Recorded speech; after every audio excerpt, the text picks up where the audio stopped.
Então, pessoal, olha, nós vamos começar a nossa revisão sobre a SD América Anglo-Saxônica, né, que é a primeira matéria que nós vimos durante o trimestre. Durante o presencial, os professores ali irão trabalhar a América Latina, né? Eu acabei de ver com vocês o conteúdo da América Latina e nós vamos começar hoje a revisão da América Anglo-Saxônica, 2 horários.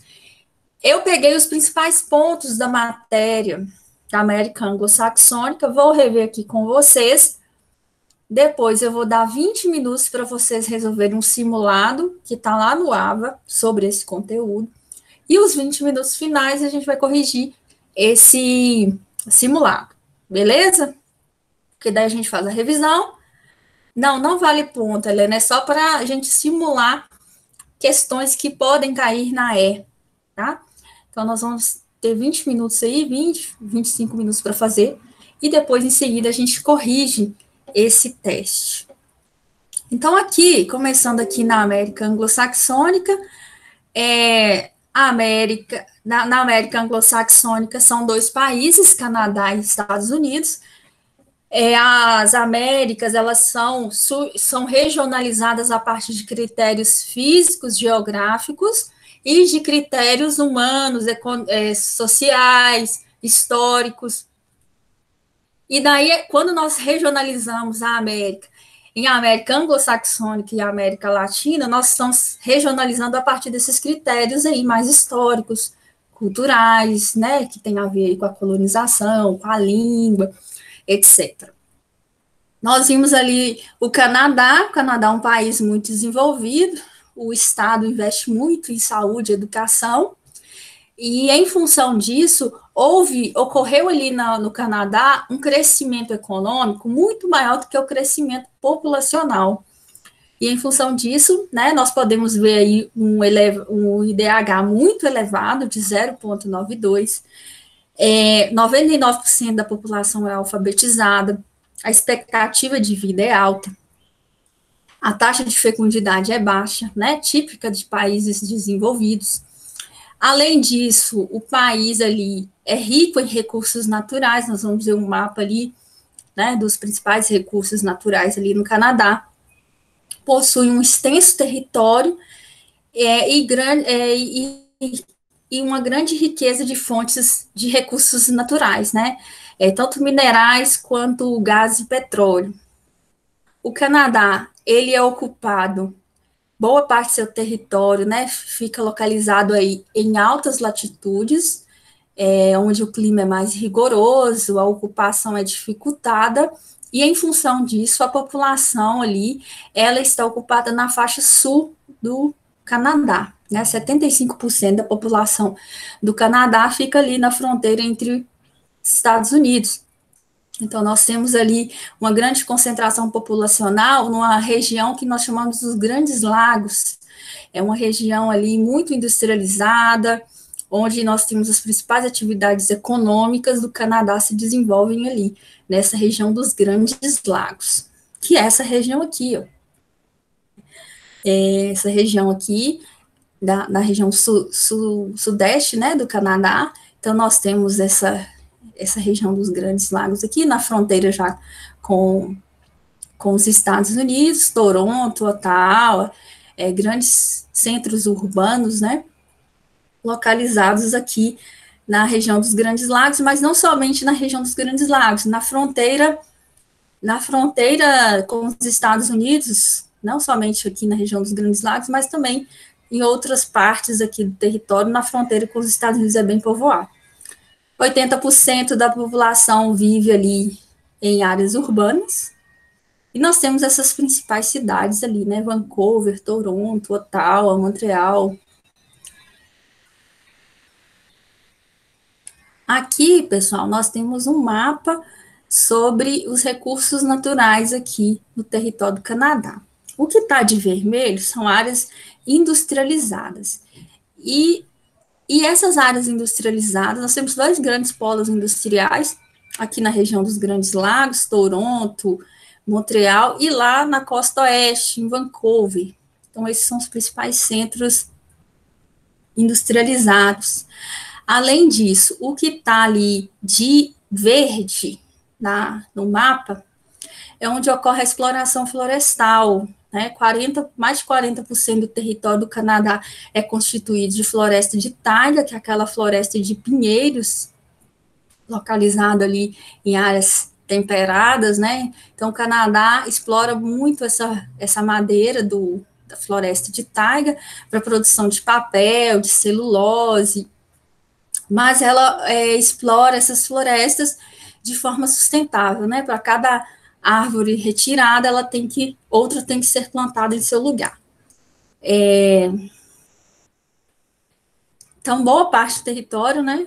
Nós temos explorações ali florestais. O que está de laranjada é policultura e pecuária.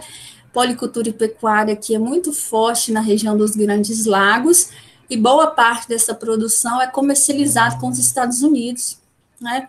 Então, há uma parceria muito forte com os Estados Unidos nessa região, principalmente de produtos ali da pecuária, policultura. O que está de roxo são cultivos de cereais, né? Culturas típicas de áreas temperadas.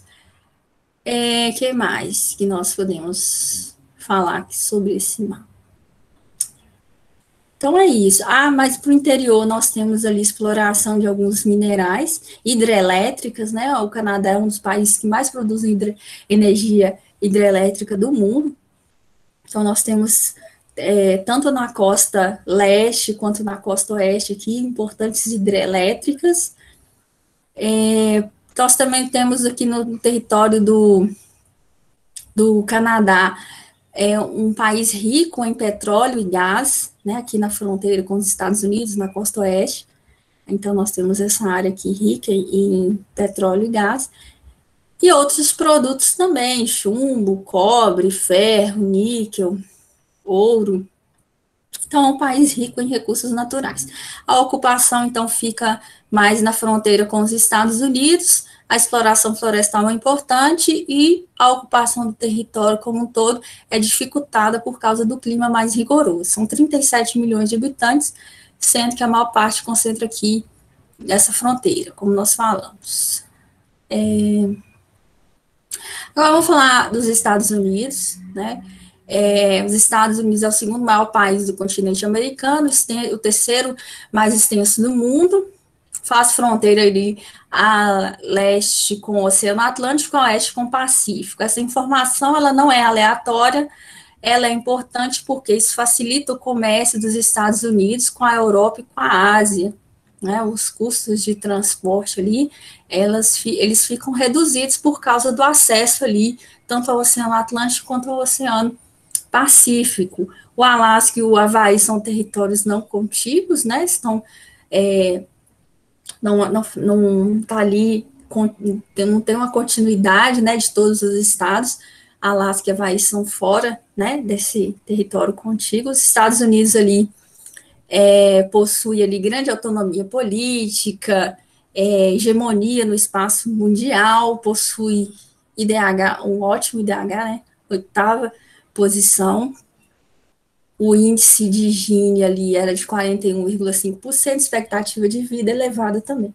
Boas condições de vida. Isso não quer dizer, nós já vimos durante o trimestre, que não existe pobreza nos Estados Unidos. Nós vimos isso sim, né? Existe pobreza, e essa pobreza está muito associada com aquelas políticas neoliberais da década de 80, né? Onde o Estado reduziu sua participação na economia, na sociedade. Em relação aí à população continuando, né, nós sabemos que os Estados Unidos é um país populoso, 324 milhões de habitantes. Esse país, no século XIX, né, desde seu processo de independência, os Estados Unidos ele é constituído por população estrangeira, né? Só que lá no século XIX nós temos uma maior participação de irlandeses, alemães, ingleses, italianos, que chegaram, né, fugindo de guerras, de perseguições religiosas de suas áreas de origem, e busca ali no Novo Mundo, nos Estados Unidos, uma possibilidade de vida nova. No século XX, nós temos um maior destaque para os latinos. Ocorreu também a entrada de europeus e asiáticos, mas principalmente de latinos. Então, é importante a gente ter em mente essa pluralidade cultural que caracteriza a nação estadunidense, né? Constituída aí de povos de vários lugares do mundo. A demografia dos Estados Unidos em 2020. Nós sabemos que os Estados Unidos ali, como qualquer país desenvolvido, tem um comportamento demográfico, redução da base, né, a taxa de fecundidade, natalidade, ela é reduzida, porque nós temos ali uma série de fatores que contribuem para que a mulher tenha menos filhos, e o torno vem se alargando, né, é um processo ali de redução do crescimento vegetativo ali, da demografia ali das pessoas ali desse país, e uma melhoria das condições de vida, por isso que as pessoas vivem mais. Nos Estados Unidos, a taxa de fecundidade é baixa, é 1,8, se eu não me engano. Ou seja, é abaixo da reposição demográfica. Se não está repondo a população, nós temos um decréscimo dessa população com o passar do tempo. Um crescimento relativo ali menor. E daí, nos Estados Unidos, esse declínio, da população, do crescimento, ele era muito compensado com as migrações internacionais. Cerca de, até 2017, mais de 1 milhão de habitantes entravam ali nos Estados Unidos, principalmente latinos, como nós falamos, mas também de outros lugares. E essa entrada de imigrantes ali, que reduzia, minimizava esses efeitos aí demográficos, de redução da população americana, foi afetada ali pela política do Donald Trump, que ele colocou mais restrições à imigração, então o número de pessoas que passaram a entrar nos Estados Unidos reduziu com essas políticas ali do Donald Trump. Então nós temos aí um aumento do declínio, uma desaceleração do crescimento ainda mais, com a redução dessas imigrações. Aqui a pirâmide dos Estados Unidos, a base tendendo a reduzir aí, um topo a se alargar, crescimento, taxa de fecundidade ali 1,8 filhos por mulher. E aqui nós temos uma composição, a gente até estudou isso durante as aulas, nós vimos ali alguns fatores que explicam a composição, a concentração de população citada. Então, hispânicos, estão mais aqui na fronteira com o México, em função da proximidade geográfica, uma maior entrada aqui de latinos pela fronteira do México, por isso que nós temos uma maior concentração de população hispânica. E já essa concentração de população de origem africana, ela está aqui localizada no sudeste, dos Estados Unidos, e isso é em função daquele processo de colonização, Nós vimos que as 13 colônias que está ali na costa leste dos Estados Unidos, nós tínhamos colônias de povoamento ao norte, colônias de exploração ao sul, sendo que as colônias de exploração utilizavam mão de obra escrava negra, e daí nós temos hoje uma maior concentração de negros, descendentes, desses primeiros negros ali que vieram trabalhar nessas colônias de exploração. Vamos falar aqui um pouco agora sobre a indústria norte-americana, Nós estudamos bem isso daqui, nós estudamos que existem duas principais regiões industrializadas nos Estados Unidos, o Manufacturing Belt, que é essa área de vermelho aqui, também chamada de Rust Belt. Aqui nessa região, nós temos uma concentração de indústrias ali mais tradicionais, de primeira e segunda revolução industrial. Essas indústrias, elas estão próximas de fontes energéticas carboníferas, Então, as principais fontes de carvão mineral estão próximas aqui desse Rust Belt, desse Manufacturing Belt, por isso que elas se desenvolveram também nessa região, favorecendo a proximidade, indústria, fonte energética, de primeira e segunda revolução industrial. Só que com o passar do tempo, essa região ela ficou saturada, houve ali o encarecimento dos processos produtivos, e a indústria ela começa a se deslocar. Então, tem um deslocamento aqui para o sul dos Estados Unidos e principalmente para a costa oeste, né? A característica desse processo de industrialização mais aqui ao sul e ao oeste são indústrias mais modernas, de terceira revolução industrial. Então, nós temos indústria aeroespacial aqui no Texas, nós temos indústrias de tecnologia aqui na Califórnia, né? Então, são indústrias mais modernas, o Vale do Silício fica aqui nessa região também. Então, nós temos essas diferenças de processos de industrialização, sendo que o Manufacturing Belt se industrializou primeiro, né? E depois nós temos a industrialização nessa segunda parte aqui em amarelo, que é o Sun Belt. O setor primário nos Estados Unidos, na agricultura, nós temos uma agricultura rentável, mecanizada, utiliza muito de engenharia genética, transgênicos, né? É o primeiro produtor mundial, o maior produtor mundial de transgênicos do mundo. Possui reservas importantes, né, de fontes naturais, de fontes energéticas, a 10ª maior reserva de petróleo, a 7ª maior reserva de gás natural e a maior reserva de carvão mineral do mundo.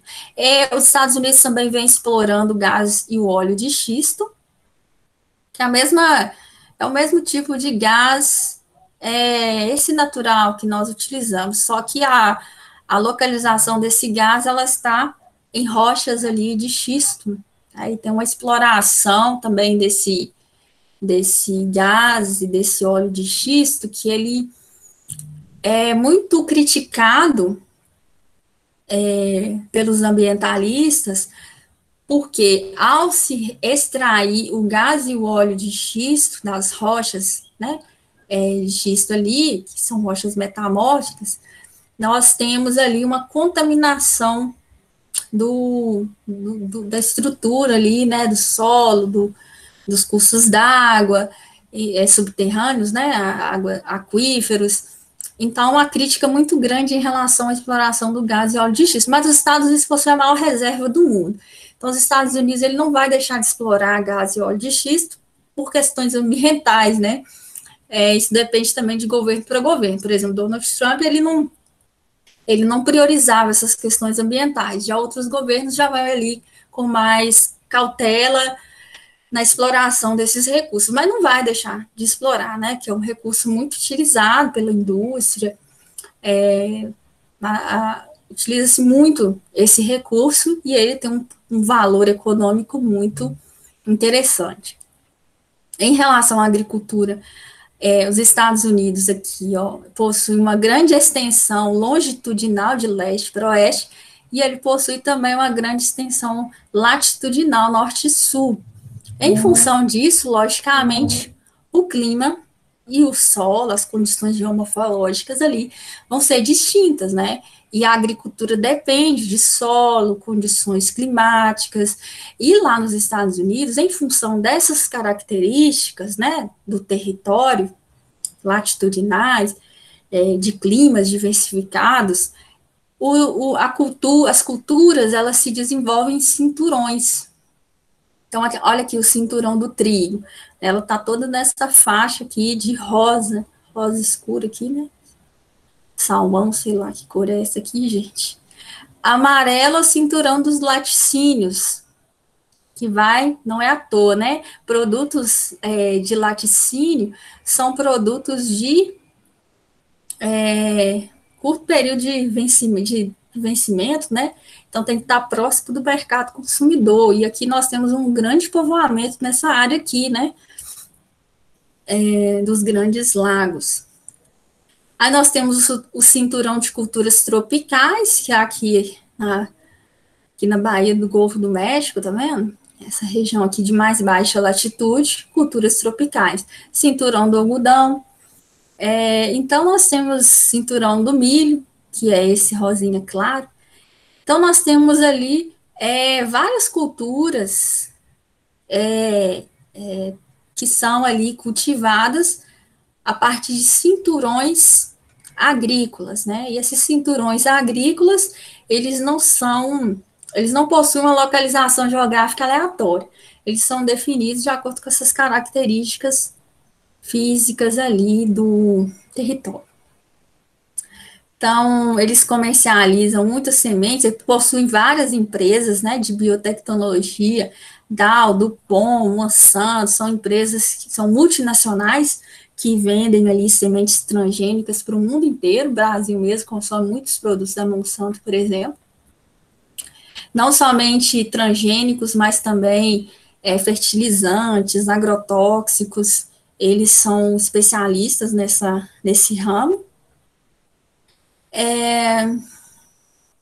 E é uma produção ali moderna, né, que utiliza ali pesticidas, herbicidas, agrotóxicos, fertilizantes, se sobressai ali esse tipo de agricultura comercial. Aqui, pessoal, nós temos esse quadro aqui que mostra que as principais alterações que nós tivemos, né, nós sabemos que o governo Donald Trump modificou ali o acordo do NAFTA e passou ali essa série de mudanças, transformou o NAFTA ali ao acordo Estados Unidos, México e Canadá. Aqui, ó, eu vou até colocar lá no ar. Durante o seu governo, Trump fez diversas mudanças em relação ao comércio. Seu objetivo era aumentar a exportação e não importação, do jeito que está aqui, tá? Tá errado aqui, eu vou consertar lá no AVA, colocar essa errata. Porque o Donald Trump, a gente sabe que ele adotou uma série de medidas que favorecia o produtor dentro do território, as indústrias nacionais. E a intenção do Donald Trump era favorecer a exportação e reduzir a importação, para que sua balança comercial fosse favorável. E foi justamente isso que ele fez. Ele mudou ali uma série de medidas, taxações que tinha ali no setor de automotivo, né? Ele estabeleceu ali, né, a ideia de que cerca de 75% de todas as peças de um carro fossem fabricadas nos Estados Unidos, e adotou ali também um salário mínimo, né, $16 por hora. O setor de laticínios, como nós falamos lá no início, junto com o Canadá ali, os Estados Unidos têm um forte comércio, um mercado ali com o Canadá em relação aos produtos laticínios, e os Estados Unidos impôs ali diminuir barreiras, né, reduzir tarifas do Canadá para com os Estados Unidos. Os Estados Unidos não concordavam com os termos ali, com as taxas adotadas ali nesse comércio, então ele impôs ali redução de barreiras de laticínios junto com o Canadá. Esse acordo ali que ele refez, né, do NAFTA, tem uma validade de 16 anos, propriedade intelectual também, ele protege a produção ali de produtos de alta tecnologia, então ele determina, né, que vai ser ali uma propriedade específica ali, sem disseminar essas tecnologias, como que eu posso falar, garantindo, preservando a propriedade intelectual dos Estados Unidos. Então, nós tivemos essas alterações ali, do NAFTA para o SMCA, e agora nós vamos ver um pouco dos Estados Unidos enquanto potência hegemônica. Alguma dúvida até o momento? Não. Então, beleza. Então, gente, olha, os Estados Unidos, ele é um país poderoso, né? Nós já sabemos que ele possui uma grande hegemonia no mundo atual, e essa hegemonia ela foi adquirida ao longo do tempo, né? Se a gente pega o histórico dos Estados Unidos, ele já vem adotando uma política imperialista, e isso é marcado pela doutrina Monroe, que é a América, que significa, né, o lema é a América para os americanos. O contexto dessa política, né, da doutrina Monroe, ela é daquele período de imperialismo das potências europeias que neocolonizaram regiões da África, na Ásia. Então, a doutrina Monroe, ela dizia que essas potências europeias não poderiam, né, neocolonizar regiões aqui, garantindo, digamos assim, uma influência dos Estados Unidos sobre essa região da América. Em 1904, nós temos a política do Big Stick, que é uma outra política imperialista também, que atribuía ali às Forças Armadas dos Estados Unidos o direito de invadir países da América Latina para garantir os seus interesses.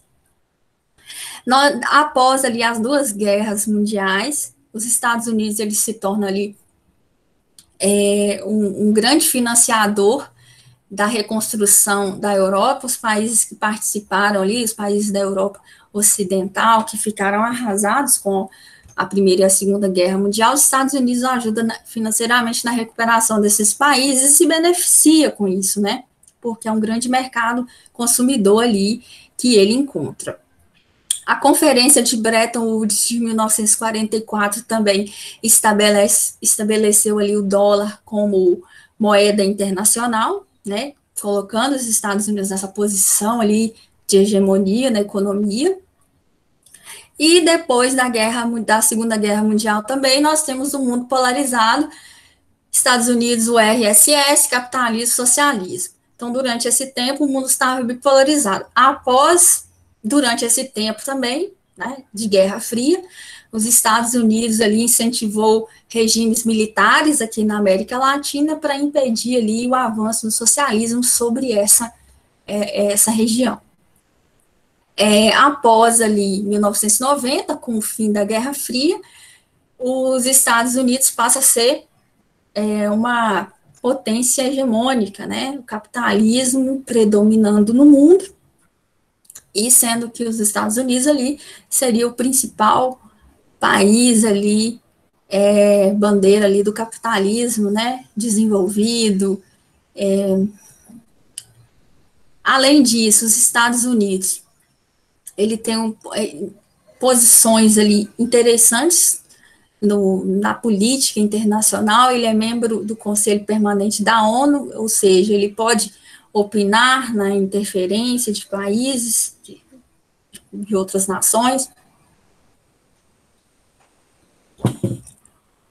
Nós vamos falar também sobre a OTAN, que ele é o maior financiador.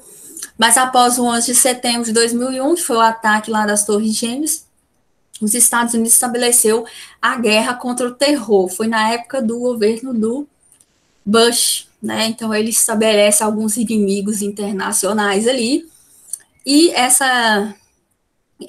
a partir de 2001, né, desse ataque, os Estados Unidos ele passa a combater o terrorismo e em função desse atentado que ele sofreu, ele justifica, né, grande interferência, um esquema muito forte de inteligência, de espionagem internacional, como uma forma de garantir ali a sua segurança. Então, ele começa muitas vezes a interferir na autonomia de outros países, ele se insere ali numa série de conflitos militares no Iraque, por exemplo, no Afeganistão, e mais recentemente na Síria, mas tudo sobre o argumento de garantir a sua segurança. Os Estados Unidos também é o maior financiador ali do FMI. O FMI, os Estados Unidos se beneficiam muito desse organismo, porque ele é o maior financiador desse programa, ele é o que mais empresta dinheiro dentro do organismo, e os juros são altos, então ele se beneficia através do FMI. A ONU e a OMC também, ele tem grandes participações a ONU nós já falamos, na OMC também, que são organismos que regulamentam a economia, o comércio no mundo, então ele tem grande participação através desses organismos, pela forma ali de financiamento, é a maior economia do mundo, né, 20 trilhões, o Brasil é 2, né, trilhões, só para a gente ter uma noção ali, uma comparação. Que mais? Além disso, os Estados Unidos possuem uma grande influência cultural, econômica no mundo, né? Através de suas multinacionais. Ele possui ali diversas multinacionais, nós vimos isso, né? A partir da Segunda Guerra Mundial, ele começa a dispersar suas indústrias, não somente desconcentrando a indústria de seu próprio território, mas também para outros lugares do mundo, buscando fatores produtivos. Então, os Estados Unidos conseguem influenciar na economia de outros países através dessas multinacionais, né?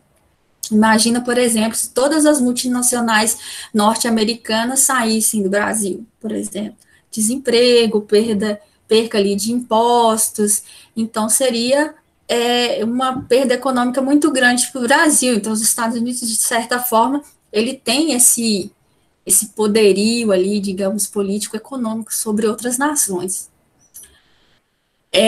Os Estados Unidos, ele possui diversas bases militares no mundo inteiro, né?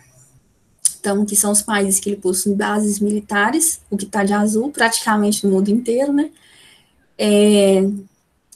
Os Estados Unidos, ele esteve inserido ali em vários conflitos armados, Guerra do Golfo, Guerra do Kosovo, Guerra do Afeganistão em 2002. A Guerra do Afeganistão foi em função do ataque do 11 de setembro, né? A busca ali pelo Osama Bin Laden, que foi o que assumiu o atentado. Então, os Estados Unidos estabelecem a guerra contra o Afeganistão ali. O Osama Bin Laden era afegão, né? Então ele entra no Afeganistão, estabelece uma guerra no Iraque também. O Iraque ali, o Saddam Hussein foi acusado de estar acobertando, né, movimentos terroristas ali na região, meio que protegendo, né, esses terroristas. Então, os Estados Unidos também influencia aqui no Iraque, e outras intervenções militares também, na Somália, na Líbia, e na Síria em 2014. Então, os Estados Unidos, ele tem um grande gasto militar, né? Olha, só para a gente ter noção do tanto que os Estados Unidos gastam nessa questão militar. O orçamento dele foi de 647 bilhões de dólares, né? O último levantamento. A Rússia, que é o segundo maior que investe nesse setor, é 47 bilhões de dólares. Então, olha a diferença, né? Muito grande. Os Estados Unidos realmente possui um investimento militar muito superior às outras nações, né? A Rússia e a China. Ô, professora. Oi. A China ali, o investimento da China estava maior do que o da Rússia. Mas é porque o efetivo, né? As tropas são maiores, 3,5 milhões na China. Entendi. Não, tá certo. Deixa eu ver aqui. Tá errado mesmo. A China é o segundo. Deixa eu ver aqui. Efetivo, 2,6 milhões de pessoas. Efetivo realmente, a China é o segundo. Tá errado esse Global Fireball aqui. Mas são os três maiores, né? Isso. São os três maiores investidores, tá bom? Vou até também olhar isso lá no... Conferir no site de novo. Deixa eu anotar aqui. Orçamento militar. E os Estados Unidos investem como, né?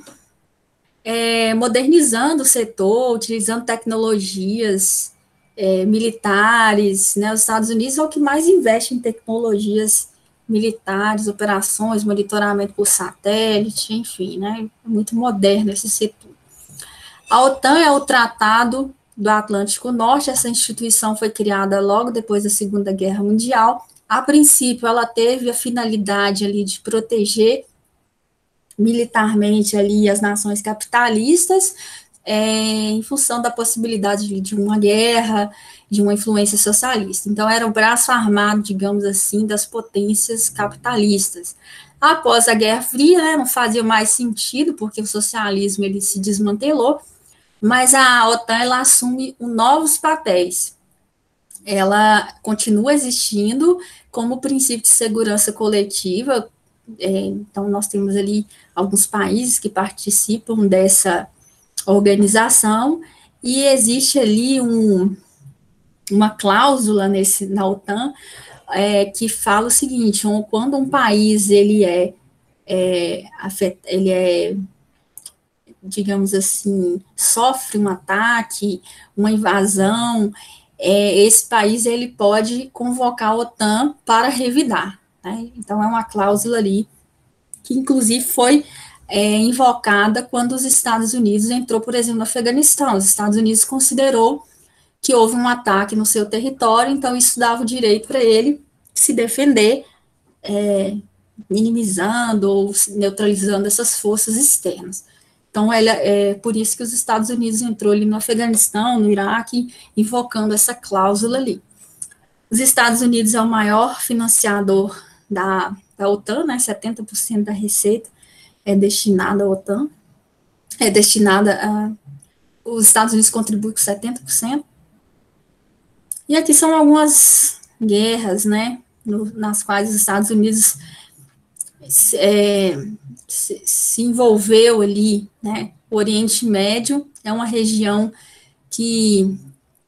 onde os Estados Unidos têm relações muito instáveis, desde a década de 80, ali, quando o Irã se fundamentou no islamismo, os Estados Unidos se afastou do Irã porque divergia as ideias econômicas, sociais, então já houve ali uma questão com o Irã, que até hoje existe uma questão com o Irã, né? Os Estados Unidos não têm relações instáveis com o Irã até os dias de hoje, uma desconfiança, por exemplo, na questão da produção de energia nuclear, né? O Barack Obama assinou um acordo com o Irã, permitindo o Irã produzir energia atômica. Já no governo do Donald Trump não permitiu o Irã, né, a produzir ali, não concordou com o Irã, utilizando ali fontes para produção de energia nuclear, né, acusando o Irã de estar produzindo armas nucleares. Então, a relação dos Estados Unidos com o Irã é muito conflituosa, muito tensa, ainda hoje. Nos anos de 1990, nós tivemos ali o Saddam Hussein, né, como inimigo dos Estados Unidos, lá no Iraque, depois ali várias guerras que ocorreram ali na região do Oriente Médio, nos quais os Estados Unidos influenciou, interferiu, muitas vezes apoiando um país em detrimento de outro. E nós temos essa guerra ali do Afeganistão, do Iraque, foi a última, né, em função do atentado do 11 de setembro. Nós vimos também, aqui eu só coloquei do governo do Donald Trump, mas existe ali 3 governos, os últimos 3 governos, o Bush, o Obama e o Trump, cada um com suas características específicas, né? O Bush declarou ali a guerra contra o terror, depois do 11 de setembro, o Barack Obama, ele conseguiu aprisionar ali e, né, exterminar ali o Osama Bin Laden, mas a influência, a intervenção no Afeganistão e no Iraque continuou, o que desagradou muito a comunidade internacional. E o governo Donald Trump, que tem uma característica muito mais econômica, e adotou uma série de políticas ali econômicas, desfazendo muitas outras, por exemplo, do governo do Barack Obama. Então, nós temos ali as principais políticas do último governo, que foi do Donald Trump, né? Elevação de taxas de importação de produtos chineses, porque os Estados Unidos queria, o Donald Trump, né, a intenção dele era dificultar a importação e facilitar a exportação. Então, para dificultar a importação, ele começa a taxar mercadorias, principalmente dos chineses, que é o seu principal rival econômico. Além disso, o Donald Trump questionou os termos do NAFTA, que nós vimos, né, reorganizando as políticas ali do NAFTA, de modo a favorecer a sua economia. Ele retira aqui o acordo nuclear com o Irã, reacendendo ali tensões entre os dois países, que já vem desde a década de 80.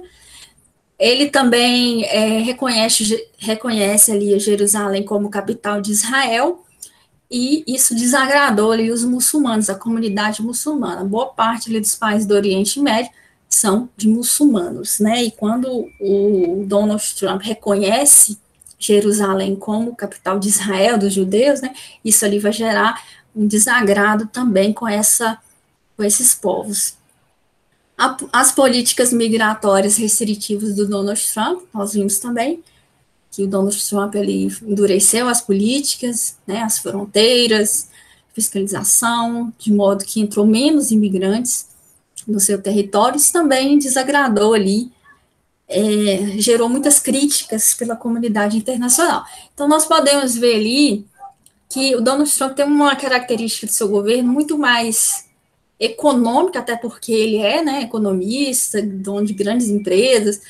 Então, ele trouxe esse caráter mais econômico para as políticas, diferente, por exemplo, do Bush, que era muito mais, digamos assim, mais ofensivo depois do 11 de setembro, né? Interferiu em vários países, no Afeganistão, no Iraque, causando tensões internacionais, possibilidade de guerras ali. Então, nós temos esse cenário aí. Agora, o que eu vou fazer? Eu vou parar de gravar aqui e eu vou pedir para vocês entrarem lá no AVA para fazer